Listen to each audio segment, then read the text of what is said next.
They say your wedding day should be the happiest day of your life. But mine? It started with the words that burned straight through my heart. He looked at me, the man I thought I'd spend forever with, and said, "God, that dress looks cheap." Tacky even, cheap, tacky, 2 words, and my whole world cracked. Before I continue, hit that like button if you've ever been underestimated, because trust me, this story, it's proof that karma has a perfect sense of style. You ever feel your soul go completely still?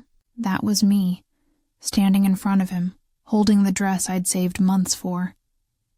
It wasn't from a designer boutique. No, it was simple, elegant, and the last thing my mom helped me pick before she passed. I wanted to tell him that. I wanted to scream, "It's not cheap, it's precious," but I didn't. Instead, I smiled. Quietly, because deep down something shifted, something cold, something that whispered, "Remember this moment." And here's the funny part. I still married in that same dress. Oh, don't get me wrong, not to him. That man never made it down the aisle. Crazy, right? You're probably thinking, wait, what do you mean, not him? Oh, we'll get there. Let's just say, his brother had better taste. In everything. When my fiancé called my wedding dress cheap and tacky, he had no idea that those words would become the thread that unraveled his perfect life. He thought he'd humiliated me, but he only handed me my power. And when I finally walked down that aisle, wearing the same cheap dress, every head turned, including his. But this time, I wasn't walking to him. I was walking past him. Here's how I turned his insult into the sweetest revenge of my life. You know what's strange? When you look back, the red flags were always there. They just looked like roses at the time. When I first met Daniel, he was charming in that confident, slightly arrogant way that made people either love him or fear him. And me? I mistook arrogance for confidence. He was the kind of man who walked into a room and expected everyone to notice. I didn't mind. In fact, I liked it. I thought, that's a man who knows what he wants. We met at a mutual friend's engagement party. He made me laugh, complimented my dress, which, by the way, wasn't cheap enough for him to notice back then. And within weeks, he was texting me good morning, good night, and everything in between. He had money, a big house, and a reputation for being successful. I didn't have much, but I had warmth. I had love to give. At first, he made me feel like I belonged in his world. Candlelight dinners, weekend getaways, gifts that made me blush. But slowly his compliments started coming with edges. Little comments like, "You'd look better if you wore something classier," or, "You should really try to fit in with my friends." I brushed them off, telling myself he was just trying to help me improve. Isn't that what love is? Growing together, I was naive enough to believe that. Then came the engagement. He proposed in front of his family, not because it was romantic, but because it looked good. Cameras flashing, his mother's polite smile, his brother standing in the back, quiet and observing. That was Adam, Daniel's younger brother. The calm one. The kind one. He didn't say much, but when he did, his words carried weight. I remember glancing at him that night. While everyone was clapping and cheering, his eyes met mine, soft, almost protective.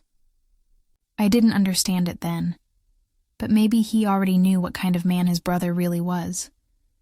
The weeks after the proposal were exhausting. Planning the wedding meant stepping into his world fully. Every detail, every decision had to impress his family. My opinions barely mattered. Whenever I'd suggest something simple or sentimental, Daniel would smirk and say, "That's cute, but we're not doing a charity wedding." I laughed it off, at first. But each time a small part of me disappeared. Then one afternoon, while scrolling through online stores, I found it, the dress. Not expensive, not flashy, but me. It reminded me of home, of who I used to be before I started walking on eggshells. I fell in love with it instantly. I could already imagine his face when he saw me wearing it down the aisle, smiling, proud, maybe even a little emotional. If only I'd known that same dress would be the spark that set everything on fire. Because the day he saw it for the first time was the day everything began to change. I still remember the day the dress arrived. It was a quiet Saturday morning, the kind of morning where the sunlight feels soft, forgiving. The package sat by my door, plain and simple, nothing like the designer boxes Daniel's family was used to. But my heart was racing. I'd finally found the one. The dress that felt like me. When I pulled it out, I couldn't stop smiling. Ivory lace, soft neckline, a tiny ribbon around the waist. Nothing extravagant, nothing screaming for attention. Just timeless, gentle beauty. I ran my hand along the fabric and thought of my mom. She used to say, "The right dress isn't about price, it's about how it makes you feel." I felt like a bride. So naturally, I couldn't wait to show Daniel. I texted him to come over, said I had a surprise. He arrived an hour later, dressed like he'd just stepped out of a magazine, phone in one hand, ego in the other. When I stepped out wearing the dress, I expected silence, the kind that comes before a compliment. But what I got instead was laughter. He tilted his head, smirked, and said, "You can't be serious." "That's the dress?" I froze. My voice barely found its way out. "Yeah, it's simple, but I love it." He walked around me slowly, like he was inspecting a product. "It looks cheap, babe. Tacky, even. My mom will hate it. You deserve better." Or actually, we do. Those last two words, "we do," hit harder than anything. It wasn't about us anymore. It was about his image. I tried to laugh it off, tried to convince myself he was just stressed. But then he added, "Don't worry, I'll take care of it. I'll have my assistant book you an appointment with a real designer." A real designer. As if my choice, my heart didn't count.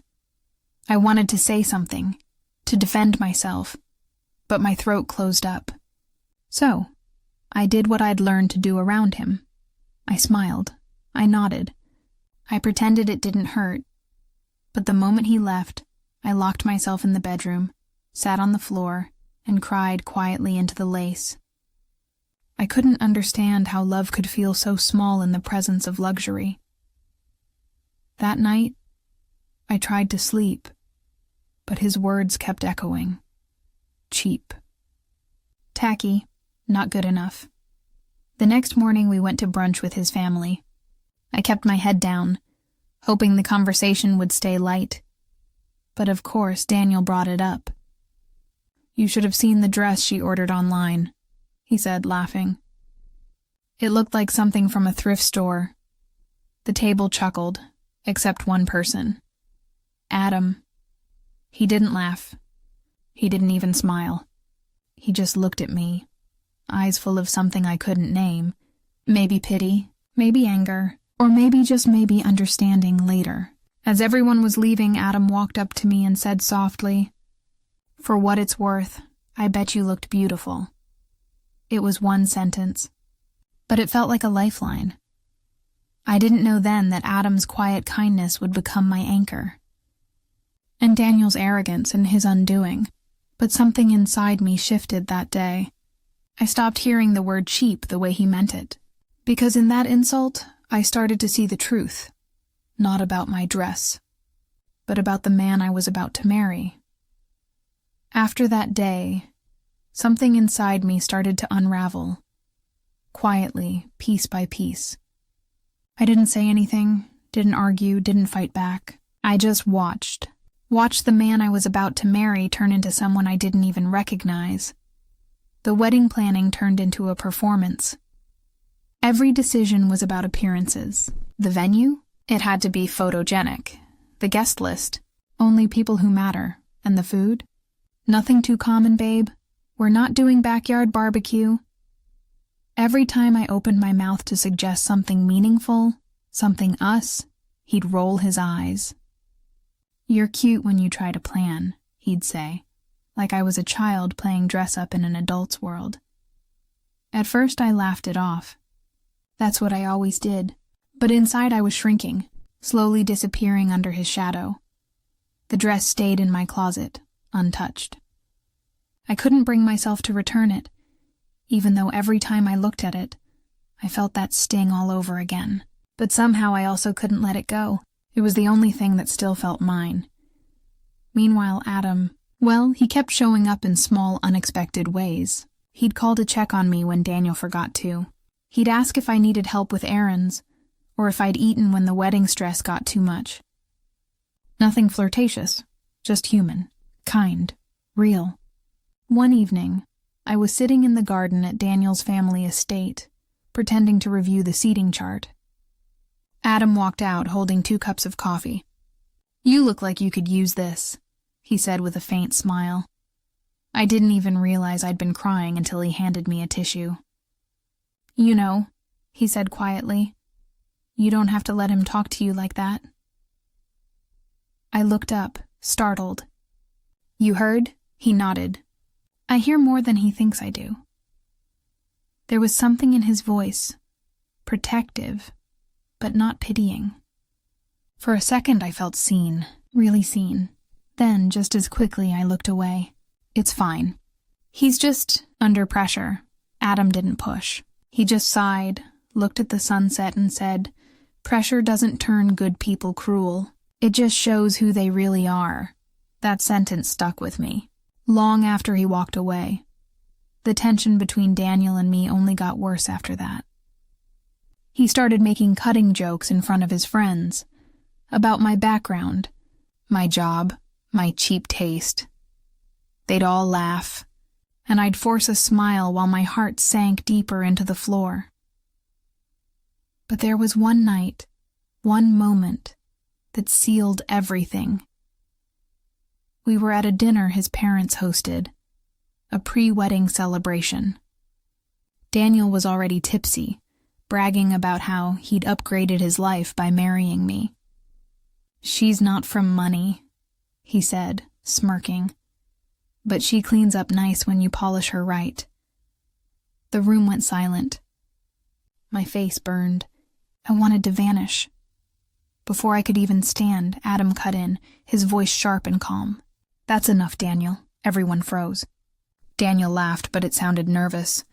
"Relax, man, it's just a joke." Adam didn't blink. "Then it's a bad one." For the first time, Daniel looked rattled. The power dynamic shifted, just slightly, but I felt it. Everyone did. After that night, Adam avoided me for a while. Maybe he didn't want to make things awkward. Or maybe he already knew that the ground beneath this wedding was starting to crack. And me? I started counting down the days, not to my wedding, but to my escape, because deep down, I knew something was coming. I could feel it, like the air before a storm. I just didn't know who would cause it, or how completely it would change everything. The storm came sooner than I expected. And like most storms, it didn't start loud. It started quiet. It was a week before the wedding. The invitations had gone out, the flowers were ordered, and I was running on autopilot, smiling for photos, saying yes to everything, pretending I didn't feel like a stranger in my own life. That morning, Daniel had a fitting for his tux. I offered to go with him, but he brushed me off. "You wouldn't understand suits," he said. "Besides, it's a guy thing." Fine, I thought. Maybe some space would do us both good. Later that afternoon, I drove to the venue to confirm a few details. When I walked in, I spotted Daniel, or rather his car, already parked outside. I assumed he was meeting the planner too, until I saw him through the glass windows, laughing. And not the forced, polished laugh he used in public. No, this was genuine. Standing next to him was one of my bridesmaids, Hannah. My oldest friend, the one I trusted more than anyone. At first, I told myself I was imagining things. But then I saw him brush a strand of her hair behind her ear, lean closer, whisper something, and she blushed. My heart stopped. I didn't move, didn't breathe. I just watched them. His hand on her back, her shy smile. It wasn't friendship, it was familiarity. When he finally saw me through the window, his face shifted, guilt, surprise, then that same smug arrogance I'd come to know too well. He didn't rush outside, didn't even call my name. He just turned away and walked back inside like nothing happened. I remember walking to my car, every step feeling heavier than the last. I sat in the driver's seat for what felt like hours, staring at the steering wheel, wondering how love could rot so quietly without you noticing. That night, he came home late. No apology, no explanation, just a simple, "You looked upset earlier. What's wrong?" I stared at him. "You and Hannah," I said quietly. "Don't lie to me." He smirked, poured himself a drink, and said, "Oh, come on. Don't be dramatic. You really think I'd risk everything for a little fun?" The way he said a little fun broke something inside me. I stood there, calm on the outside, shaking on the inside. "You humiliated me, Daniel. You insulted my dress, my choices, my background, and now this?" He turned to me, his voice sharp. "I made you, okay? Without me, you'd still be working that dead-end job and living in that tiny apartment. Be grateful. For betrayal. For humiliation, I didn't cry. Not this time. I just looked at him. Really looked at him. And felt nothing but clarity. That night, I packed a small bag, grabbed my dress, and walked out. No drama, no yelling. Just quiet freedom. When I got in the car, I drove with no destination. The city lights blurred through my tears, but I didn't stop. I kept driving until I ended up outside a familiar gate, Adam's house. He opened the door, eyes wide with worry. What happened? And for the first time, I told someone everything. Every insult, every bruise on my heart, every truth I'd swallowed for the sake of keeping the peace. He didn't interrupt. He just listened. Then he said softly, "You did the right thing. You don't deserve to be anyone's punching bag, emotionally or otherwise." He made me tea. He sat beside me, and for the first time in months, I felt safe. As the night deepened, I knew one thing for sure. I wasn't going back. Not ever, because the dress he called cheap had just become my armor, and this time I was done being quiet. I didn't sleep that night. Not even for a minute. I just sat there on Adam's couch, watching the clock tick past 2, then 3, then 4. Every tick felt like a heartbeat pulling me further from the life I'd just left behind. It was strange. I wasn't crying anymore. There was no anger, no shaking, no begging for closure, just quiet. The kind of quiet that comes when you finally run out of reasons to stay. By morning, Adam had already made breakfast. He was careful, gave me space, didn't ask too many questions. He just said, "You can stay here for as long as you need." I didn't know what to say, so I nodded. That was Adam, never dramatic, never loud, just steady, the opposite of his brother in every possible way. The next few days were a blur of phone calls I didn't answer and messages I didn't read. Daniel tried everything, anger, guilt, then charm. "You're overreacting," he texted. "You're embarrassing both of us. He still thought we were a team. I blocked his number. Instead, I focused on getting my life back, piece by piece. I called off the wedding, canceled the venue, sent back what I could. His mother called me once, furious, demanding I return the engagement ring. I told her she could send someone to pick it up, because I was done delivering things to men who didn't deserve them. When the calls finally stopped, the silence that followed felt peaceful. Adam never pushed me to talk, but he made sure I ate, made sure I smiled, made sure I remembered what it felt like to breathe again. One evening, we sat outside on his porch, the air cool and soft. The sunset painted the sky in gold and orange, and for the first time in weeks, I felt my chest loosen. Adam broke the silence. "You know," he said gently, "you don't have to stay here forever. But if you want to start over somewhere new, I can help." "Start over?" I repeated, almost laughing. "I wouldn't even know where to begin." He smiled faintly. "You start small. A new apartment, new city, maybe even a new version of yourself." That night, after he went inside, I sat under the fading light and thought about his words. For so long, I'd defined myself by someone else's world, his money, his family, his name. But what if I could build something of my own? A week later, I moved into a small place on the other side of town. Just a one-bedroom with creaky floors and peeling paint, but it was mine. Every inch of it. Adam helped me move, carrying boxes without complaint. When we finished, he handed me a small white envelope. Inside was a photo. Me, laughing at his family's garden years ago before everything went wrong. On the back, he'd written, "Don't lose her again."